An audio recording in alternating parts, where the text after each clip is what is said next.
What do you do with stormy weather?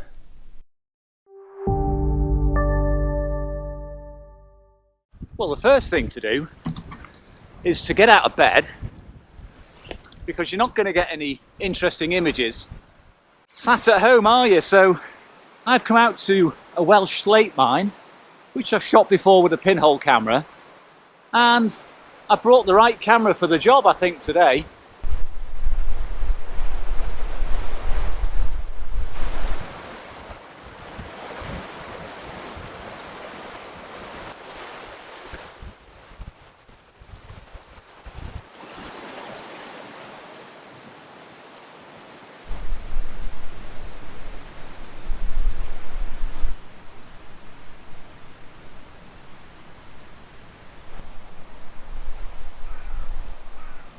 Well, the other thing you're going to need is a suitable film, for me anyway, and that's Delta 3200, a high-speed, very grainy black and white film, which I'll be coupling with my Holga. And the reason, well, it's twofold. One, I need the speed because it's very dark around this old slate mill.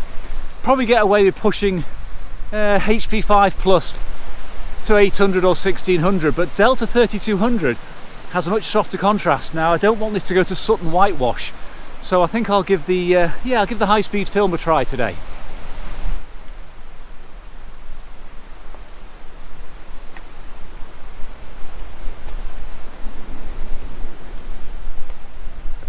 With Delta 3200, you typically expose around 1600, and develop the 3200. It needs that extra bit of a push in development. I've got no control with the Holga. I'm estimating it's going to be okay at 1600. I don't really know though. I'm not going to take a light meter reading. I'm just going to enjoy myself.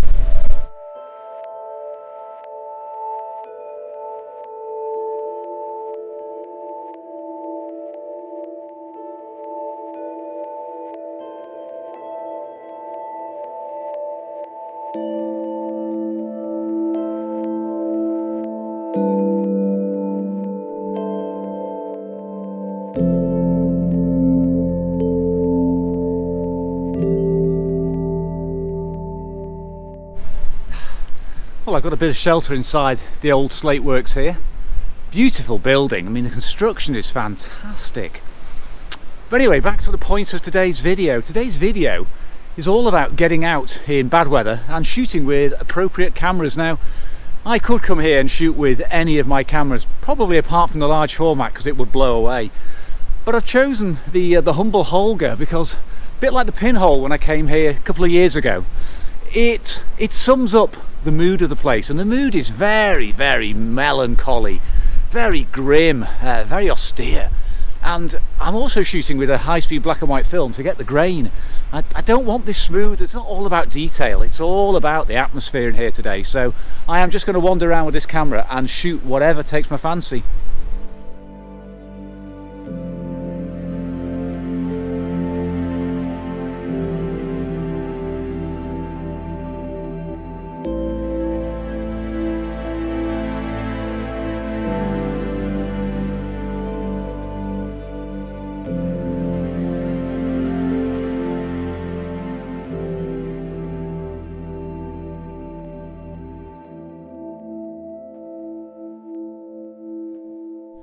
Well, the rain is really coming in now. It's made it a lot more moody. I'm just wondering if I can get a long shot of the slate mill from up here and put it in its surroundings a bit more.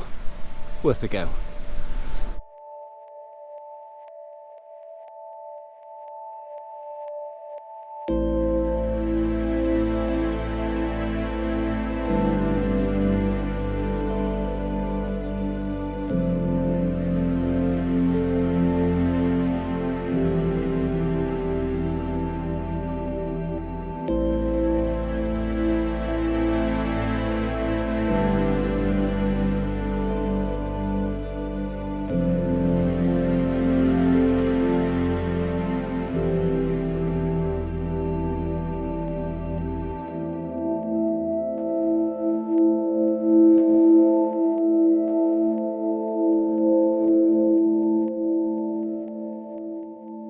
Well, I am struggling a little bit now. It's very, very difficult to stand up everything keeps blowing over. I think I'm going to move on actually and try and find some other derelict buildings somewhere nearby, because I'm struggling with the slate, to be honest, but and the rain. So yeah, I'm going to press on. Don't want to waste the last few shots in the Holger. Just because it's a Holger doesn't mean you've got to blow through it quickly. While I am loitering behind the tailgate of my car, I've come up onto the hillside. I've just driven up actually, about a quarter of a mile, and there's normally a view of the slate mill from here, but there isn't because of the weather. So I'm just going to hang around here and try and get a sniper shot if it actually does break through for a minute or so. Fingers crossed then.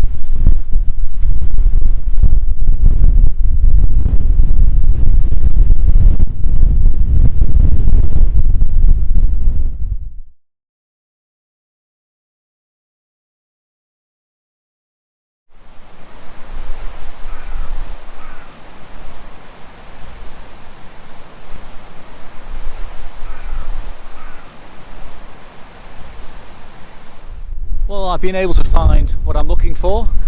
Bit of an old derelict building, some magnificent mist and cloud blowing behind me. Bit of a break in the rain actually, just for a minute or two, so I'm going to crack on.